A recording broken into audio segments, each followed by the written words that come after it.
Whiplash finit mal. Ce film, c'est l'histoire de Nyman, un jeune batteur de jazz qui veut devenir le plus grand batteur de tous les temps. Et il y arrive. Malgré tout, ce film finit mal. Je crois qu'à la fin, Nyman a perdu et que sa vie sera malheureuse. Et je vais vous raconter ce qui m'a amené à cette conclusion. Pour comprendre pourquoi Whiplash finit mal, il faut d'abord connaître son véritable genre cinématographique. Car contrairement à ce que l'on voit, Whiplash ne parle pas de musique. Pas vraiment. Letterboxd définit Whiplash comme un drame, mais ce n'est pas exactement ça non plus. Un drame se concentre sur les traumatismes des personnages et comment ils se construisent avec. Dans l'histoire de Whiplash, concrètement, on apprend que la mère de Nyman est partie quand il était bébé. Mais Whiplash parle du rêve de Nyman et de ce qu'il fait pour l'atteindre, pas du traumatisme lié à l'absence de sa mère. Nyman veut gagner. Ce film ne parle donc pas de traumatisme, mais de succès. Et ça, c'est ce que raconte le véritable genre de Whiplash, le film d'action. Je vous jure que c'est vrai. Dans son Anatomie des genres, le script doctor John Truby raconte à ce sujet que les films d'action opposent deux camps qui luttent jusqu'à la mort pour remporter la victoire. Autrement dit, les films d'action et leurs personnages ne sont pas moraux. Ils posent un seul débat. Comment gagner ? Est-ce important de gagner ? Faut-il être loyal ? Faut-il être cruel ? Faut-il tricher pour gagner ? Et si l'on triche, gagner a-t-il encore un sens ? Whiplash est un film d'action qui pose toutes ces questions-là en opposant deux camps, Nyman et Fletcher. Ils sont l'un contre l'autre vers un même objectif, atteindre la perfection. Mais comme toute compétition, un seul peut l'emporter. Cependant, Whiplash n'est pas un film d'action comme Mad Max le serait. Whiplash appartient en fait à un sous-genre de film d'action, le film de sport. Le génie de Whiplash, en fait, c'est d'avoir fait un film de sport dans le monde de la musique. Le film, d'ailleurs, respecte scrupuleusement tous les codes du genre. Il y a des séquences d'entraînement et il y a même un coach qui est en même temps l'adversaire de Nyman. On reviendra dessus un peu plus tard.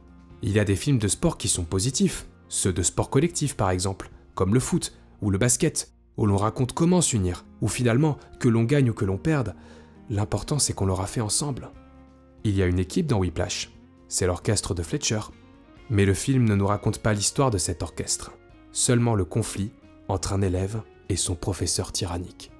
En fait, Whiplash n'est pas un film de sport collectif, c'est un film de sport individuel, où le chemin vers la victoire est pavé de sang et de solitude. Et là, on touche au véritable genre de Whiplash, le vrai de vrai. Vous savez quel film de sport raconte ces histoires-là ? Les films de boxe.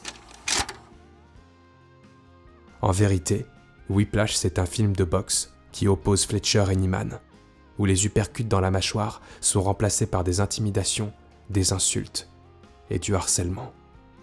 C'est un combat de boxe qui commence dès la première scène, et comme tout film de boxe, il ne peut y avoir qu'un seul gagnant.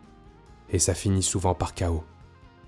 Mais dans un combat de boxe équilibré, il y a des juges qui fixent les règles, et ils donnent des limites à ne pas franchir pour éviter qu'il y ait des triches, que ce soit déloyal. Sauf qu'ici, je vous avais dit que Fletcher, qui est le compétiteur de Nyman, est aussi son professeur.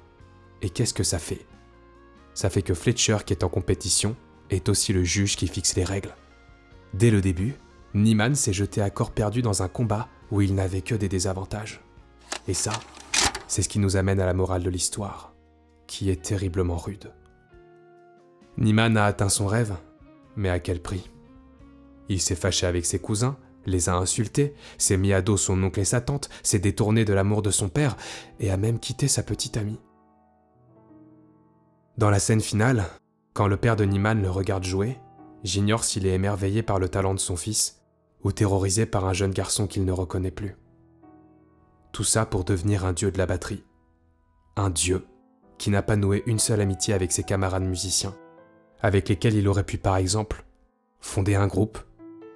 La tragédie de Nyman, ce n'est pas son succès, c'est le chemin qu'il a pris pour y parvenir. Au sommet de son art, il n'a pas compris qu'il n'avait pas besoin de ce rêve pour être aimé. Grand batteur ou pas, il avait de la valeur, il restait un cousin, un compagnon, un fils. Il aurait pu accomplir ce rêve, aidé par tous ceux qui l'entouraient, en leur offrant de l'amour comme eux lui en donnaient. Mais il a préféré la validation d'un professeur qui ne l'a jamais estimé. En fait, je me demande même si c'est vraiment son rêve que Nyman a accompli, ou si c'est celui de Fletcher. De toute façon, on ne le saura pas. Le film s'achève sans nous donner la réponse. Je me demande juste si, après toutes les horreurs qu'il a traversées, Nyman jouera de la musique avec des gens qu'il aime. Ou s'il mourra comme son idole Charlie Parker, au sommet de son art, seul, le corps bouffé par la drogue et l'alcool, à l'âge de 34 ans.